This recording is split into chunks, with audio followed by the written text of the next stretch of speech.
I think they're reframing what they are in the marketplace. Like originally, it was what we talked about. They were a luxury, expensive bike, catered service with these personalities that are strong and celebrity personalities. And now it's rent a center. You can rent one, put it on your put it on your iPad, get on whatever junky bike you got. Who cares? Right, and it's aimed at everybody. It's kind of hard to watch.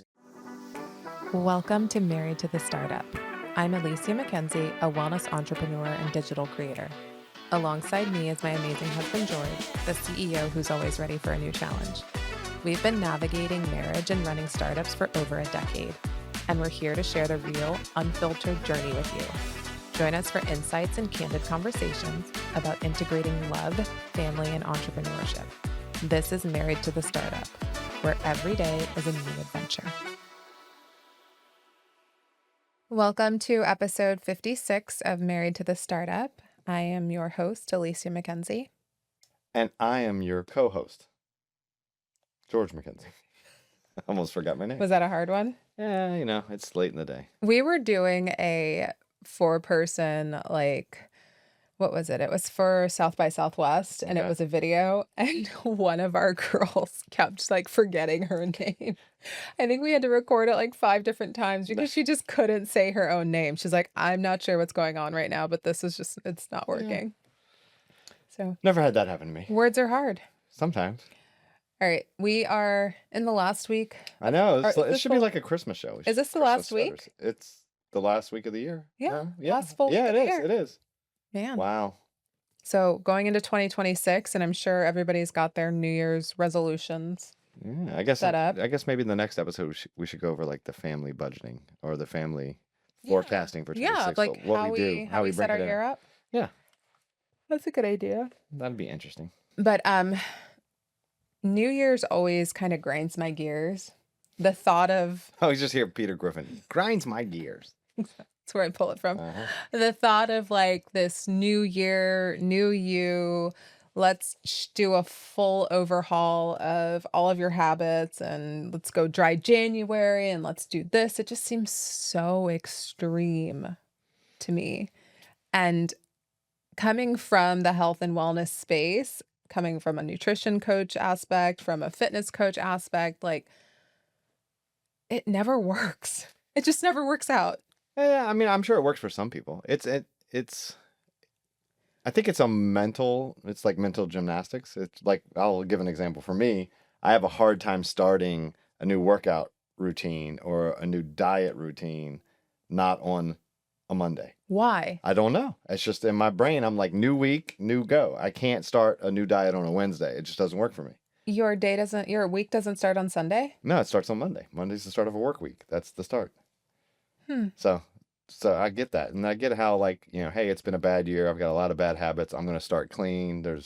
It's a reset of the clock, reset of everything. I'm going to start better. Yes. So I get it. It's even in business, right? Hey, that month closed. It was not a great month, or that quarter closed, not a great quarter, but on to the next quarter. This next quarter, we can roll out a new marketing campaign. We can do new, we can be better. Right. So I get it. It's easy to pin it on a day, but most people make, it's kind of like when you set your budget, right? Yeah. You should have a stretch goal, but your budget should be realistic and obtainable. And if you set goals, if your BHAG is your yearly goal, then BHAG stands for big, hairy, audacious goal. Mm-hmm. So if your BHAG is, I want to have a $50 million revenue company. You can't then say, year one, we're going to generate $50 million, right? Because you're never going to do it. And I think that's what a lot of people do with their personal goals for the New Year's. I'm going to lose 50 pounds. I'm going to work out 4 days a week. I'm going to invest. I'm going to get a better job. I'm going to get a degree. and you do all these things that are BHAGs that you're going to do this year. I think that's my quip with it. Yeah. Right? It's that everybody makes these huge, broad stroke, I want to do all of this, but they never set up a plan to actually accomplish it. So saying you're going to do, I'm going to be vegan. January 1st, I'm going to be a vegan. I'm going to cut out every single thing that is not vegan. How long do you really think that's going to last? Versus this month, let's just cut out eggs.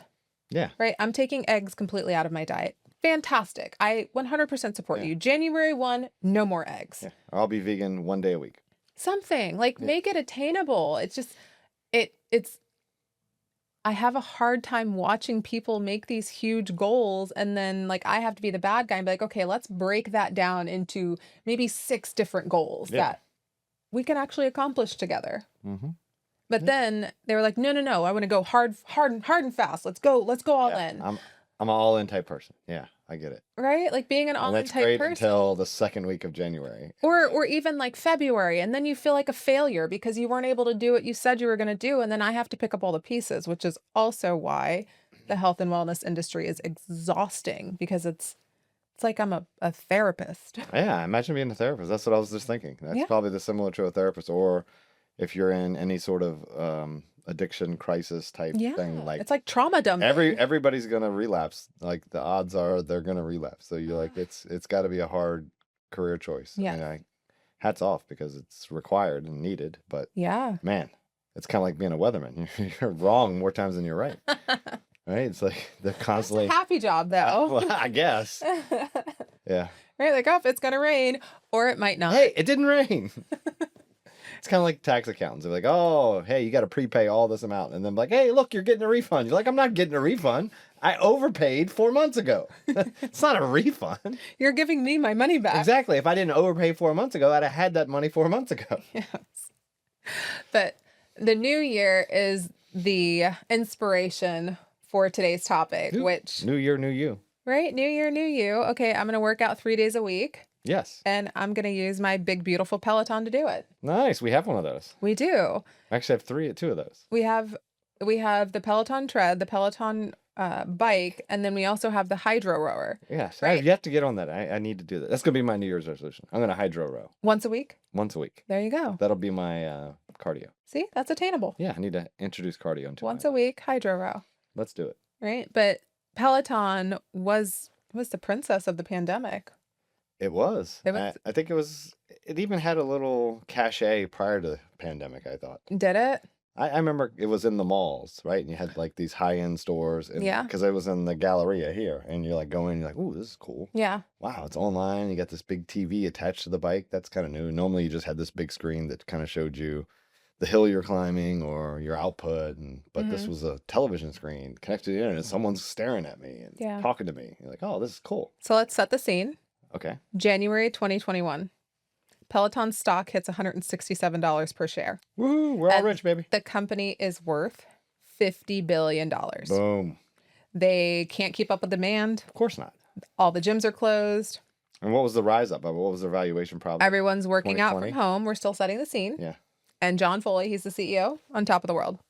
In January 2024, that same stock is worth $6 a share. Bringing the market cap down to, Big tree fall hard. yeah, a couple $100 million maybe. Right? And John Foley, who was the CEO, is no longer. Yeah, you can't go from 50 billion to a couple $100 million in market cap. Yeah. So as we head into 2025, you and I were just talking about it. Like, is Peloton, do they still have the brand recognition? Are they still able to gain more users? Yeah, I don't know. It's interesting. We had an interesting discussion. I think there's a lot of competitors in the space now. Mhm. Like they were definitely first mover, and they had first mover advantage at the right time when the pandemic hit because their product fit the need for a lot of people. Yeah. And I think since there's been a ton of new entries into the market in Yeah. that product space, and you couple that with no longer a quarantine requirement, and it just becomes, I think, the psalm there, the service, the obtainable market. Yeah. They missed it. They misjudged how big that was. Yes. And I think that obtainable market, they've probably got a good share of it, but it's just not a big enough market for the valuation that they had and But- the investments that they made. But they started out with a great vision, right? It was. In 2014, the idea was to bring the boutique fitness into your home, Yeah. right? I mean, The it's boutique like, fitness experience into your house. yeah, like a Soul Cycle. Or, Exactly. Have you ever been to SoulCycle? I have not. There's something about SoulCycle that is just it's addictive. Really? It's addictive. But I had one bad instructor who kept yelling into the mic. All I remember is you almost blew your ear out. Yes, it was really bad. Like I had ringing in my ear for like 3 days. It was terrible. And then that completely turned me off SoulCycle. Yeah. So I go back every once in a while, but that's what I loved about CrossFit. I think it was the workouts were great, but I think it was more the community, the people there pushing each other, and the instructor, and everyone's hanging out. yeah, I thought that it was the experience. the experience was better than the workout. Yeah, for sure. For sure. So in 2014, Okay. they raised $400,000 on Kickstarter, Okay. right? That sounds It's a good chunk. good, right? Because they have some hardcore manufacturing costs. And they sold 297 bikes at $1,500 a piece, Nice. right? And this is 2014. Like that's a lot of Real money in Real money, 2014. Yeah. Yeah. Did it have the online capability at that point, probably? I think it did. Okay. I think it did. But then when they started to get bigger and more brand recognition, they raised the price.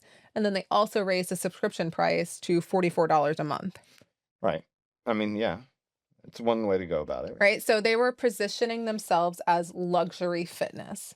Yeah. And I think that was a good market position for them. Mhm. Because you started to see it, right? You started to see it, even just a layman here. You started seeing it for me, you look at housing, like high-end homes that are being sold, and you see like a Peloton in a room off the master bedroom in spec homes. Yeah. Right? You're starting to see it in these high-end multi-million-dollar houses, this Peloton strategically placed right outside.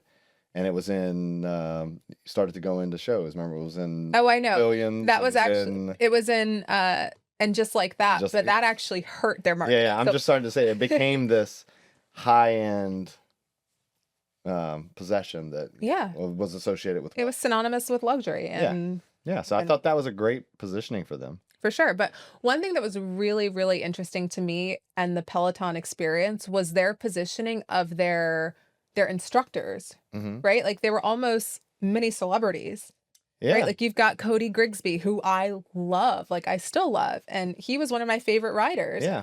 And then you've got Robin Arzone, and you've got Allie Love and Jess King. Like they were all positioned as like these big personalities, and they did a good job recruiting and getting stars. Yeah, little mini celebrities in the Peloton world. And it was great. And they had this world-class content studio in New York City, and being picked to go be one of the Peloton riders in this studio, like that was highly sought after. I don't know if it still is. Yeah, I don't know. But and they had the leaderboards. I mean, they had a lot. They did a lot right. They gamified it. Yeah, they did a lot right. Right? Like I will kill myself on a Peloton bike trying to get high up on the leaderboard and not be jumped. Yeah. I've gotten to the point. Yeah, that doesn't entice me anymore. I don't really care. Am I in the middle of my age range? Good. Aim high, babe. Aim high. Or I'm not there to win. I'm there to sweat out some calories. Right. So in 2019, they IPO'd. Yep. And they were valued at $8 billion. $8 billion. $8 billion. Yeah. So I wonder when they IPO'd a lot of people IPO and you think, oh, that's the exit, right? So that's how the shareholders and everyone gets their out, right? The private equity and the VCs, that's how they get their out. They take their equity positions, they sell them pre-market or right at open to the open market, and they get to, liquefy their equity. Yeah. And I'm sure from the CEO's perspective, his net worth jumped a bunch, but then it's also, okay, now that I've raised this capital with selling these shares, what do I do with that capital? Yeah. And do I have a plan for it?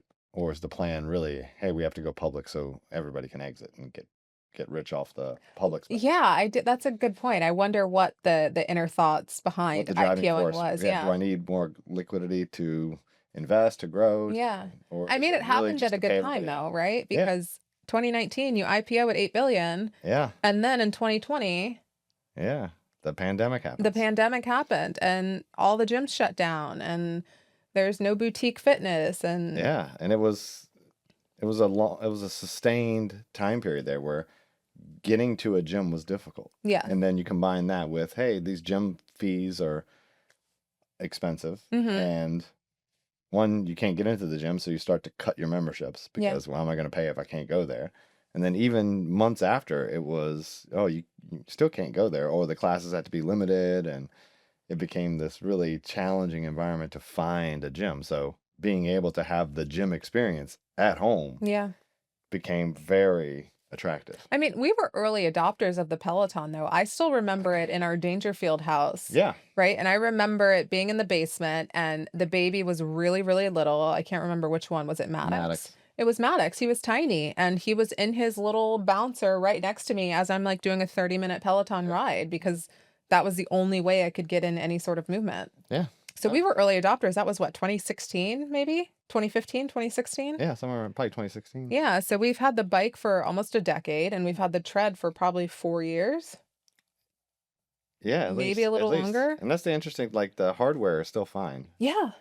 We've had no Yeah. issues. And I think that also probably contributes to their financial problem. Yeah. How many Peloton bikes do I really need Well, to that's buy? yeah. And I think that, they got a little bit of fool's gold in 2021. Yeah. So 20 Peloton demand exploded during the Yeah. pandemic, Everybody and wanted one. the wait times were 6 to 8 weeks. Yeah. Right. And the stock price goes from approximately $30 a share in March of 2020 to $160 a share in January of 2021. Right. And if you're the CEO, if you think about it, and I'm sure he's getting board pressure, be like, hey, the demand is off the charts. Yes. We got a 6-week wait, and that every time people are waiting on that hardware, that means we're losing 6 months worth of subscriptions. Mm-hmm. And the subscription service, is the gift that keepes on giving. Yes. So you're like, hey, how do we solve that? How do we solve that? And you're like, oh, well, we have a problem because of supply chain. The thing we heard a billion times. Yeah. So then it's the board probably pushing, hey, we need to collapse the supply chain. We need to vertically integrate so we can control inventory. If we control inventory, we can shrink the lag between purchase and delivery, which means we can then generate more subscription revenue faster. Yes. So the Q4 push. revenue in 2020, Yep. the year of 2020, Q4 revenue was $758 million, Yeah. which It's a lot is of bikes. up 232% Yeah. from the previous year. Right. So that's the question. If you were the CEO and knowing the same variables that we just talked about, one, COVID, Yes. people are at home. Two, it's kind of a luxury play, and your demand spiked this much. Would you think that's a predictor of the future, or it's Indicative of the situation you're in. a one-time whirlwind, It's, windfall, I guess is a better term. I'm just, in what world is growth like this sustainable? It's probably not. Yeah. It I mean, isn't. It is. It's not. And I think most companies have that same problem. Like I'll say, like in companies I've run and the experiences I've had with private equity guys, they want, 20% top line growth and 20 to 30% bookings growth while maintaining strong EBIT. Like at a certain point, you just fall victim to the, law of large numbers. Yeah. See, when I was running a division at Accenture, right, you had a huge slice of the pie, $300-400 million of revenue, right? And then you say, hey, I got to grow that by 20%, which means I need to have 80 million of net new revenue recognized. So that means depending on the month, I've got to book, anywhere from 80 million if I booked it January 1 and delivered it, to if I book it halfway through the year, 160 million of net new revenue. And I can't lose any. Yeah. Like it just becomes harder to hit that 20 to 50,000% sales increase. It's really difficult to maintain that kind of, onboarding. Like OpenAI now, their revenue is just going through the charts. But I think at some point you can't have exponential revenue growth. Yeah. Unless, maybe for them they're doing it by tokens and more people are using it. So maybe. But eventually. back to the it'll point. tap out. Back Okay, to the sorry. problem. Right? So the problem is you have all this demand. You got board pressure, I'm sure. You've got board pressure. You're trying to figure out how to make this work. And you're sitting on top of the world. Probably all the analysts are calling you. You've got access to Crushing it. capital. You've got all the things. You're So crushing it. Yep.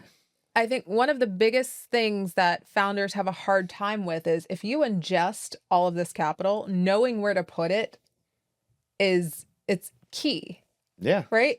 Nobody's going Have to a give plan. you $250 million if you don't know what you're doing with it. Yeah. Or the opposite, like you're in this boom and people throw money at you. Now you've taken too much. Yeah. And you don't know And now you're like, how oh, to spend it in a way that, will catapult the business forward. So now you're probably borrowing money on stock, right? So stock's trading at $160 a share. yeah. You're able to take out a note at a very low interest payment with probably a lot of covenants around stock price, and money's cheap, and you're taking it. And then, when the stock price drops below your covenant and you trip your covenants, now all of a sudden that debt becomes super expensive. Yeah. So up to this point, Peloton wasn't manufacturing their own bikes, right? It was all outsourced.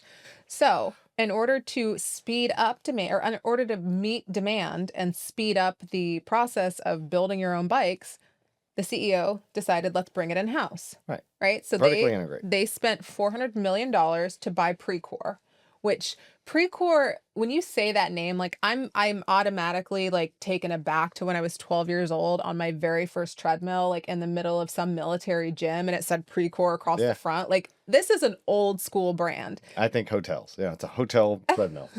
And they have been manufacturing their own equipment, I think, from the origin. Yeah. Right. So they bought PreCore, and then they secured a location to start doing their own manufacturing in the middle of Ohio. Right. So I think that's getting PreCore, probably a decent idea, right? You've broadened your revenue stream, so now it's not just bikes and treadmills and online training. Now you have an in-hotel like commercial brand that you could also start to mix Peloton in with, and you could start to sell into that community. It makes sense. And the fact that they have some manufacturing, great. And then you double down and say, all right, now I'm going to take the manufacturing you have and I'm going to move it to the new one that I built, and we'll do double the amount. Yes. Right. I think that's where you start to fall, because that is, the only way that works is if demand continues to rise. Right. And I think that was the damning assumption. Yeah. Right. Is to assume that, okay, this pandemic boost in people wanting to be a Peloton rider and own a Peloton bike, and we're going to go into the treads, and we're going to get the rower, and we're going to do all this. It's going to last forever. Yep. I think that's the hardest part as a CEO. And that's probably one of the parts I do best. Yes. Right? It's very easy to get caught up in the good times. Yes. Right? And there was times, when you're winning all the awards and every contract you bid on, you seem to win, and things are just going your way. And you got to be able to be smart enough to say, hey, I need to know that it may not always be this way. So when I invest, I have to be cautious that I have a back out plan, or I know what levers I'm going to pull if demand falls, if I start losing sales, if I start not getting what I thought I would get. And then, that's kind of a pessimistic view, but I think you gotta have both sides. Yeah. And there's a lot of CEOs that are great cheerleaders, and they're always optimistic. And that's probably why they're great CEOs. And that's why they're great salesmen. And that's why they can motivate people. It's that eternal optimism. But eternal optimism, when faced with adversity, sometimes, right. It's like, creates a problem. I'm positive this plane is going to crash. Yes. Yeah. Or no, we can get out of it. Yeah. Of course, he'll pull up. We'll pull up. We'll pull up. Yeah. Right. Until you don't. And I think a lot of, CEOs can do the same thing. They're like, oh, we're cash burn is this, but they're afraid to cut or don't want to cut enough. And then you're like, I'm going to get new sales and we'll outrun it. We'll outrun it with new sales. So that was their first mistake, was assuming that the demand would continue forever. Yes. Right. We all know that wasn't the case. But then they also had a couple of marketing snafus, which it's comical to me because I remember them so vividly. The first one was the holiday commercial where the husband bought his wife a Peloton bike. Yes, I don't know why that's so controversial. Because it's like buying me a vacuum. I know, but weren't there commercials about that too? Was that a big... And I think it also was... You got to look at the context of when that commercial came out. It was probably in the height of the Me Too movement. Yeah. So it was like just really bad timing. Yeah. Like today, that's probably a fine commercial. It probably wouldn't get you blacklisted. I think it might. I really think it might. I think the time that it came out was the worst possible time for that kind of commercial. Right. And I think it wouldn't land well now is because we're on the Ozempic thing, and everybody's going like uber skinny, and like it's...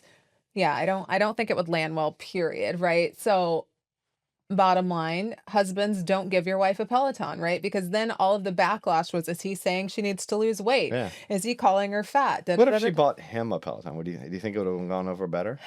No, because I think women are more harshly judged for their appearance than men are. Would you agree? Yeah, probably. And I think it's... Are you? No, you don't have to agree with me. No, I agree. I think greater than 70% of the judgment comes from other women. I don't believe women that are to be more true. judgmental of women than guys are judgmental of women. Okay, let's take it back a minute. We're watching the news. Yep. And there's this woman that comes on. I'm not going to say who she is. And she's an older woman. And you were like, oh, look at that neck. It happens sometimes, yeah. Really? Yeah. Right? But then if she had gotten Botox or like a facelift, it'd have been like, ugh, look at that facelift. What is she thinking? Yeah. Right? You can't win. You can't win as a woman. It's a tough life. It is a tough life. Okay, second right, marketing so- snafu. Snafu number 1. Second marketing snafu was, and just like that, the scene where What a great product placement until they fucked it. Oh my God. You're like, oh, this is cool. But the Peloton bike killed Mr. Big. I know, but it was it had a lot of run. It was like a whole episode of him riding the Peloton and Oh my God. getting it in. You're like, hey, this is awesome. It's an hour commercial for Peloton. It was so great until he died. Until he died. Until he died. The man died. And just like that, And just Peloton like that. stock Right? collapsed. Like, once you do that, you've lost control of your narrative, right? Yeah. I wonder if they had any insight into that scene. Yeah. Right? Like, did somebody preview this before Yeah, you were like, it oh, went live? yeah. Like, maybe this isn't a good Yeah. product placement? the love story that this whole thing was about. Hey, we're gonna kill him on the Peloton. Yeah. Sound good? You good for the product placement? You're like, yeah, sure. No. Why not? We'll get you healthy and we'll kill you, or kill your spouse if you buy him one for Right? Christmas. So those were marketing issues. Yeah, And then there was an actual, like, but there was also the one on Billions, right? no, I don't remember that one. Yeah, it was the same thing. Did he die? Woz was on the Peloton, Yeah. and they were spying on him with the ring, and they were like, "Hey, his heart rate is going up, blah blah blah blah blah." And he was working out on the Peloton. They're like, "Yeah, indicators are he's about to have a heart attack," and they rushed to his house and saved him. Oh my gosh. You don't remember that? It was like No. the same time. I don't. So those two were heart attack-ish things Maybe happened. if he would have died, I would have remembered it. Yeah, we watched that show. I know he did. But Woz lived, yeah. They saved him, and it was all about the Big Brother. They were spying on him, but it saved his life because we spied on you. Yeah. All right, third snafu. Third snafu, which is a really big one. April of 2021, a kid dies by getting pulled under the treadmill. Yeah, I remember that. I remember that too. We immediately took the key out of our Peloton tread and put it somewhere away. Yeah, I think we always did that, though. I don't know. We're always paranoid. We are. I am paranoid. But even now, even to this day, like, I'm terrified Fitz is going to sneak into the Peloton room and get pulled under the fucked up tread. Yeah. Right? So reports of 70 plus incidents, including children and pets being pulled under. Right? That was another hit.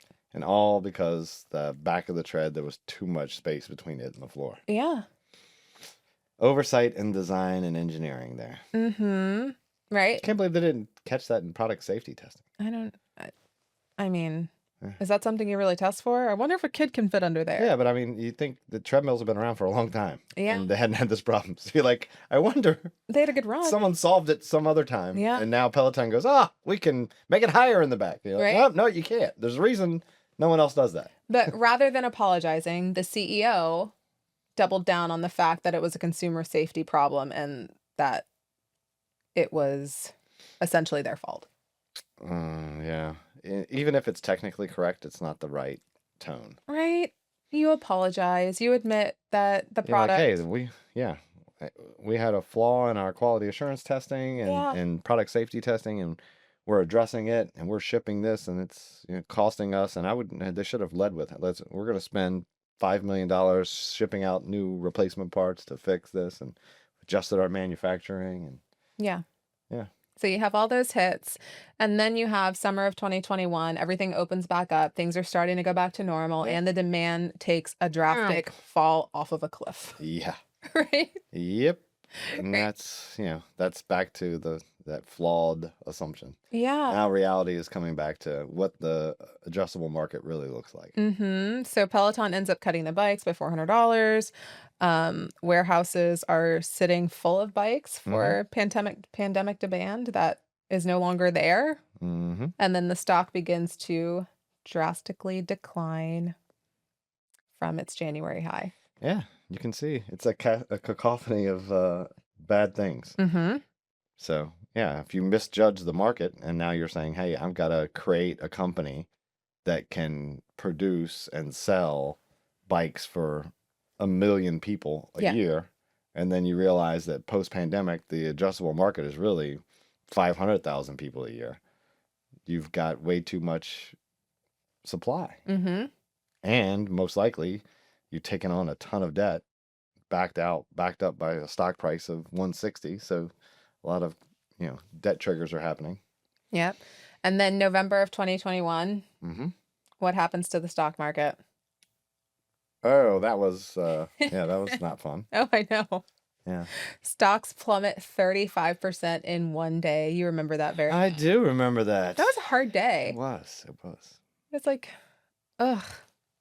Yeah. Mm-mm. Back to the salt mines. Yeah. Wall Street turns bearish. Yeah, it was. Things aren't as frothy as they used to be. No, money becomes tight. Yeah. Everything was different environment. Right. And everybody's starting to realize that all of those pandemic bumps Yeah. were temporary. Yeah.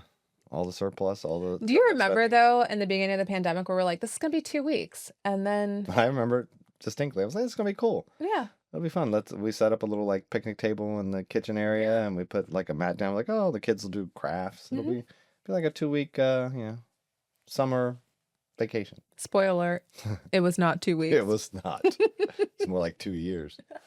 So Q2 of 2022, Mm-hmm. they missed their revenue by an estimated $1 billion. Yeah, I mean it's. Shocker. Yeah, I just think they misjudged the size of the market. And they lost $439 million in a single quarter. Yeah. Sales down 20% year over year, Yep, that's the opposite. right? And their stock is now under $40 Mm. from a high of $167. Yeah, you just imagine how many covenants are popping. Right. So February of 2022, they go into their first round of major layoffs, which is what you need to do to keep your stock, to keep your Yeah, company afloat. But I wonder how much of their spend was labor versus just raw materials. And Yeah. I mean, like they're very hardware. The cogs are very high probably for the bikes. mhm, So I mhm. can only imagine that they don't. There's not a lot of discretionary spend to cut. Yeah. So they ended up cutting 20% of their workforce, so Mhm. 2,800 employees. But what the sad part is that it was leaked to media before the employees even knew. Yeah, that's a hard one. That's a hard That happens one. a lot though. Yeah.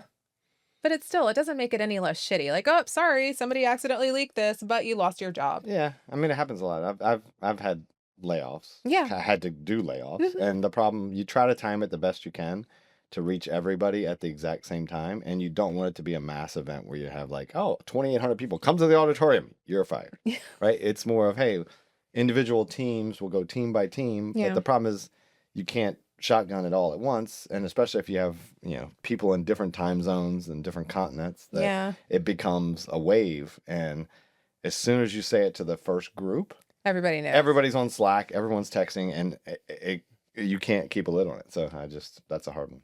So the CEO initially denied that layoffs were coming, Well, that's not good. right? Yeah. So he denied it. So the leak happens, he denies it, and then he announces it like 3 days later. Yeah, that's So like, come on. yeah. That just makes you seem like a liar. It's just poor decision making. Yeah, you're just a liar at that point. Yeah. Yeah.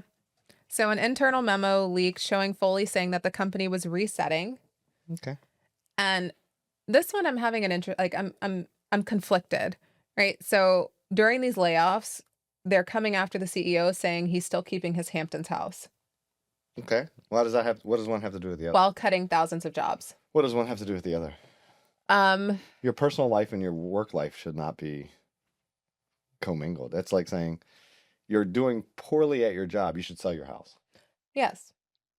I think that's what they're saying. But why? Your company is struggling. Obviously, What I'm going to do is sell my house, take my personal money and put it in the company? Is that what you're saying? I think they're alluding to the fact that he is making enough to maintain his $22 million house in the Hamptons. I just made that number up. I have Okay. no idea if it was 22 million, Okay. but that sounds right.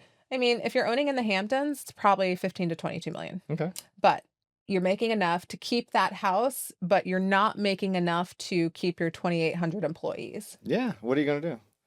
I mean, true altruism, I guess. And you just say, hey, I'm going to take $1 salary and take my salary and distribute it amongst what, 10 people, Yeah. 50 people? Mm-hmm.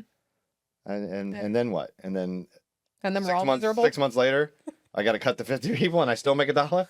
Like, it's the eat the rich thing. I just don't get. Like, he has to lay everybody up. He has to make that decision. He has to live with it. And then most likely he's going to get canned. So yeah, he may carry that salary a little longer than you, but most likely he's getting canned. Yeah. So they cut their staff 20%. They closed all of their retail shops, right? There was one in the mall right up the street. I remember, yeah. Not there anymore. Yeah, it makes sense. They paused all manufacturing. Yeah, what do you do with that facility?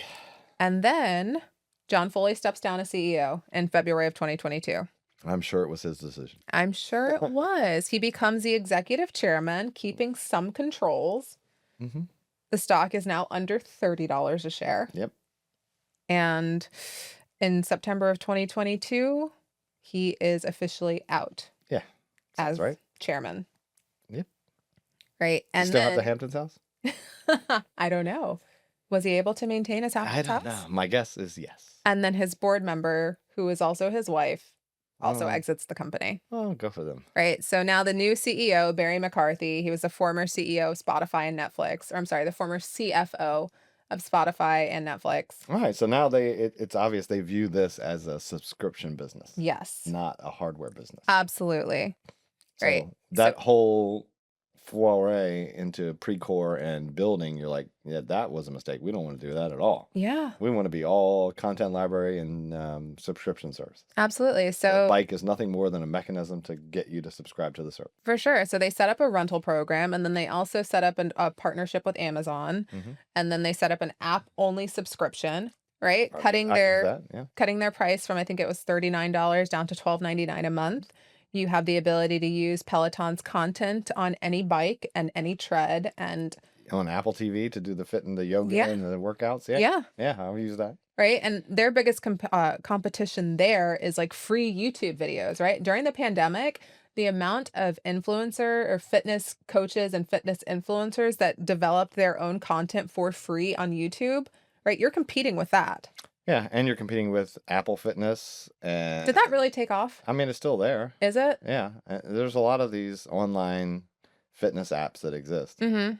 And you're competing with all the other people like Nordic Track and everyone else decided, hey, the bike thing's good. I make treads. I can make one with a TV. Why not? Right. So now you have the ability to rent a bike monthly for $89. Well, that sounds like a bad deal. It's like renting your router. Like you're going to buy that bike 10 times over. Not really. What if you just want it for like 2 months? Oh, that seems like a lot of hassle. Does it? Yeah, you're going to pay for a subscription and rent a bike for 2 months and then give it back? Maybe. But by setting up this rental program, it's basically an admission of guilt that $2,500 for a bike was too much. Yeah, I mean, now I think they're reframing what they are in the marketplace. Like originally it was what we talked about. They were a luxury, high-end, expensive bike, catered service with these personalities that are strong and celebrity personalities, and it's kind of something you want to attain to get into the New York studio, like all this stuff that made it very luxurious and high end. Yeah. And now it's niche. Now it's rent-a-center. You can rent one. Yeah. Put it on your put it on your iPad, get on whatever junky bike you got. Who cares?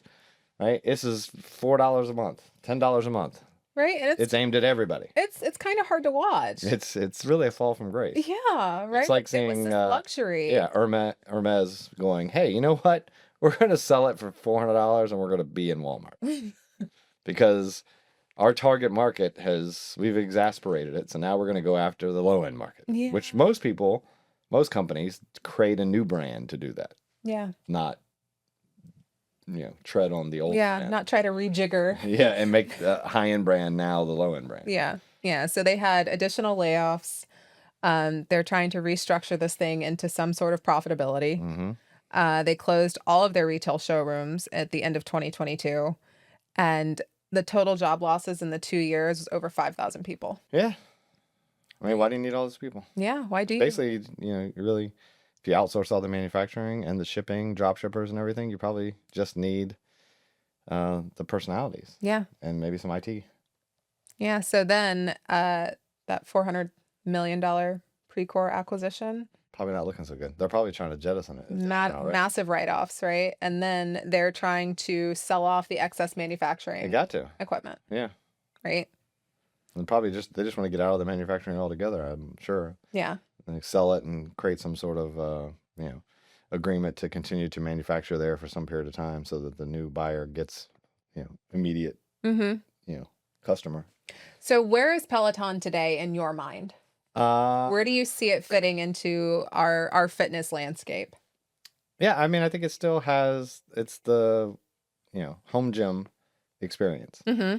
And I think it's just another piece of equipment in your home gym. It's no different than buying a regular Nordic Track treadmill or buying, whatever dumbbells, and you pay the subscription and so you can have an online trainer. But I don't think it's so differentiated in the marketplace that you wouldn't say, if I had all those things, if I have a bike and I have dumbbells, do I need Peloton or can I use Apple Fitness? I mean, if Apple Fitness is cheaper, then most people are probably going to defer to the cheaper one. Unless it's a personality driven thing where like, I got to work out with Jess King or I got to work out with whomever. See, that's what I was just going to say. And remember Maybe. remember that brand loyalty we were talking about? Yeah. I feel almost brand loyal to The personality. Cody Grigsby and Yeah. who's the other woman that oh my gosh, what is her name? She does all of the hikes on Allison? No. Blonde girl.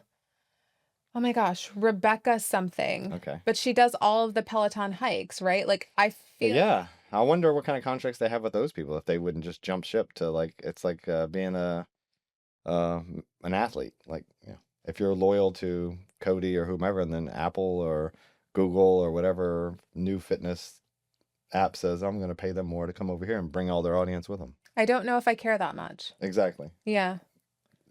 I don't know If I they care. left, would you go like, canceling my Peloton, I'll go over to. No, because I own the Peloton.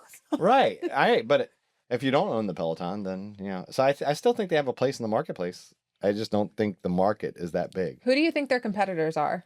Schwinn. Who? Schwinn? Like the people that make Like bikes? the bicycle? Yeah, they make the same bike Do they? for half the price. Yeah. Nordic Track is a big one. Did Schwinn do an air bike also They that they did. tried to compete with the Rogue bike? Yeah, they did. Well, Schwinn was first. Was it? Yeah. But those Rogue- bikes were like $100. Rogue built one Okay. after Schwinn. Okay.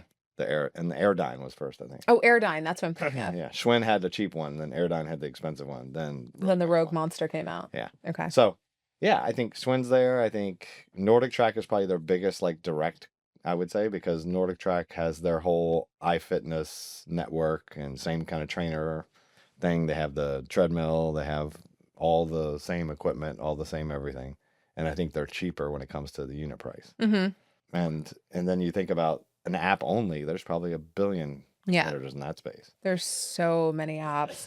And I feel like I've prescribed, Yeah. subscribed to all of them. Yeah. It's a crowded marketplace. And I think they're going for a very finite, amount of customers. Yeah. It's not one.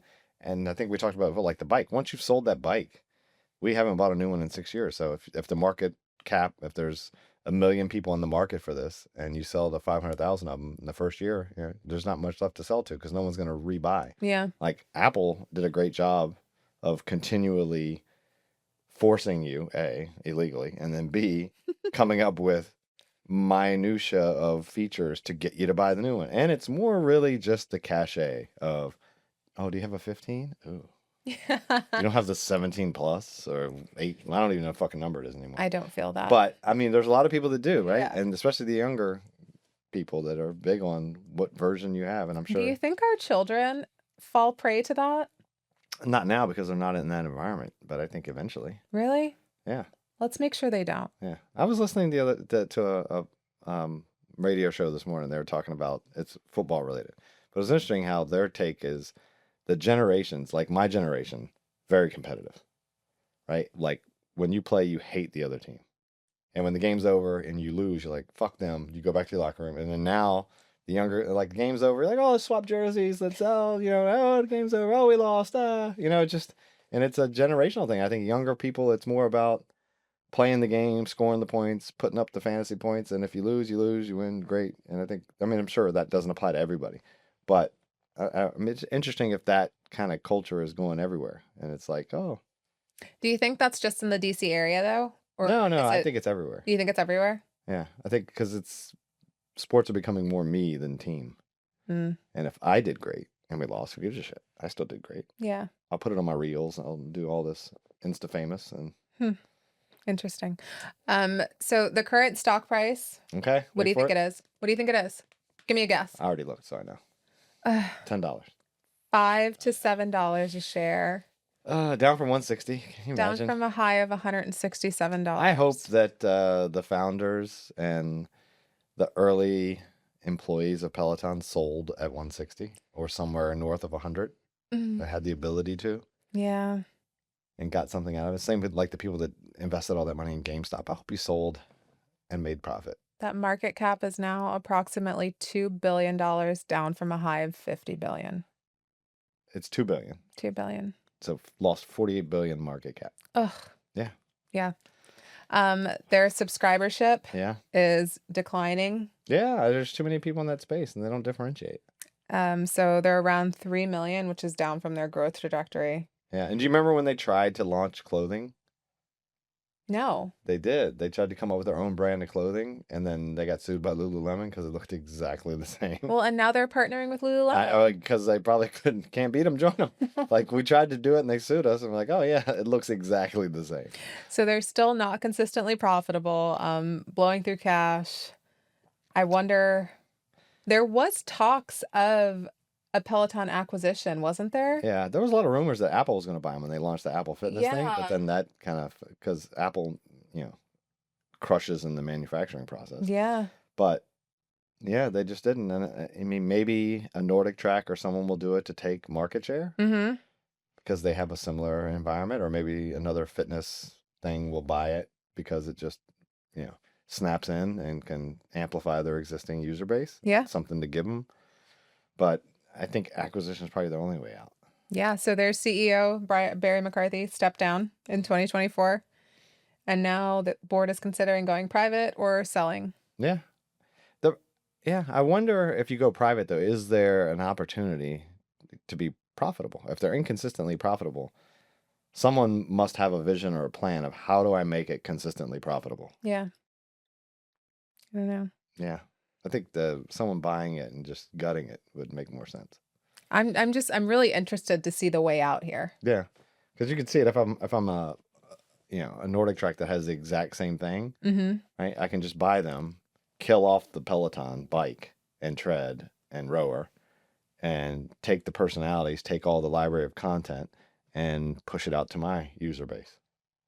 And I cut all the costs except for the people who are training, and then I get all those subscribers, and I can maybe sell them my new bike or rower or whatever to replace the one they have, because eventually I'll stop feeding content to it, Yeah. and then push all this library of new to my old people. Mm-hmm. So I think the biggest failure here for Peloton was conflating pandemic success for continued success. Yeah, I think that's probably the two. It's a similar story to the McKinsey one we talked about before. It's where they expanded a little too much Yeah. for the demand that they had. Yeah. And I think they did the same thing. They saw this demand and it was fool's gold. They thought, hey, this is the future. Everyone's going to be working at home. I'm going to make this sales growth is going to continue. Who was the person in the room going, but what happens if it doesn't continue? Yeah. Right. Well, who was No in charge one, of no doing one, that? because everyone's got stock that's now worth 160. Yeah. Right, and it opened at 40. Yeah. So you said so everyone's 4x'd their money. Like everyone's super happy. Right. No one wants to piss on the parade and be like, hey guys, eventually the pandemic will end and people will go back to gyms. What do we do then? Yes. We'll do the treadmill. We'll sell them the tread. Yeah. Yeah. And then we'll do a rower. Mhm. What other stationary equipment can we make? Right. And you're also in an industry that's easily replicated. Yeah, I mean, that's There's I n- think the moat that they had around the business. They thought they had a bigger one than they did, Yeah. and the luxury brand that kind of wasn't a big one. There's not a big barrier to entry. Like No. a lot of people could enter that marketplace quickly and easily, and you couldn't differentiate enough to keep everybody away. Yeah. So I think the interesting question here is that if a competitor launched with 75% of your features at 50% of the price, would your customers stick around? That's a good question to ask yourself. That's a great question to ask yourself. Right? Yeah. And I think And if not, why? yeah. Right? I mean, I'm brand loyal to Peloton just because I'm too lazy to get the equipment out of my house. Yeah, and you've already had this capital commitment, and yeah, it's sunk cost, and you shouldn't evaluate it, but it's still your cost avoidance for the new stuff. Like even though the Schwinn is $700, $800, and we spent $3,000 for our Pelotons. Did we? I'm between them, I'm sure. I don't know. Probably more. Maybe. But I already paid that money, and I'd have to pay an additional $700 to get the Schwinn or $800 to get the Schwinn. Why would I do that? Just don't want to have it as long as it works. Until one day when that screen doesn't work or they don't allow me to continue to receive content through it, and then you'll be like, all right, this is a piece of trash, and maybe I'll reevaluate my home solution. Yeah. You know what's funny though is that I was working out at the St. James with a friend, and I'm sitting on this rower and I'm like, oh, I miss having a rower. And then about a month later, a brand reached out to me and they were like, hey, do you want to put a rower in your house? Yeah, because that's probably Instagram listening to you and then saying, hey, Maybe. let me sell this data to all kinds of manufacturers of Well, I mean, an so influencer that wants a rower. here's Hydro Row, and the baby uses it and I use it. I can't wait and to use it. I'm excited. It's great. I like the shorter rows, like a 1K. Well, it's time-based, Okay, I can. right? So 10 it's minute like, row. here, 10 minutes. I can't row for 10 minutes. I used to do 2Ks in 7 minutes. There was no chance I'm rowing for 10 minutes today. 5-minute row? They start with 4 minutes, Okay. right? I So can you do- do your I baseline could do 4 training minutes. and then they gradually, I like that. So it's something, it's a program, something to work. yeah, Like that's what I need. And I've been doing the ChatGPT thing for my personal work. yeah, right? It's nice. It gives you a 12-week program. And So if style you're interested in getting into rowing, go check out Hydro Row. I like it. Hydro Row, friend of the pod. Friend of the pod. All right. So your Peloton checklist for 2025, is your growth sustainable, or are you riding a wave? Yes. I don't know. Yeah. Is the moat that you have around your business deep and wide, or is it narrow? And what is your oh shit plan? yeah, exactly. Right? Like or if demand drastically drops for Where your are you gonna- service, what are you going to do? What are you going to do? yep. What's the fallback? And are you still the right CEO? I think that's a harder question. Yeah, that's difficult to ask. Most people aren't self-aware enough for that, but it's hard. I feel like there's a couple of cases in my head that I can think of. Yeah, there's some people that are. You can be self-aware, and I think it just takes the right mindset of knowing exactly what you want to do and what you're good at. Yeah. And when you get to a point when those things don't match the role description anymore, Yeah. then you got to say, hey, I can step away and still be impactful and still do the work that I'm uniquely qualified and good at. Can you check your ego though? That's the hard part. That is the hard part. So final thoughts. I feel like this Peloton story is heartbreaking only because I think they had such a good product and a great idea and they blew it all up. Yeah, maybe, sometimes you get too big too fast. Yeah. And you don't know how to handle the success. But nobody knows how to build a company in the middle of a pandemic, right? No, It's like nobody. learning how to parent a child in the middle of a pandemic. We did so many things wrong at the beginning of at the beginning of 2020. Everybody did, yeah. Right? But it's hindsight's always makes things very clear. Yep, always 2020. Yeah. All right. Any final thoughts? I'm hungry. Me too. Okay, let's go eat. All right.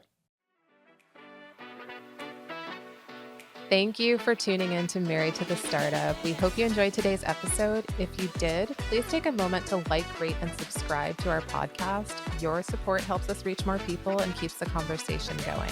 If you have any questions or topics you'd like us to cover, drop me a message. I love hearing from you guys. Until next time. George, out.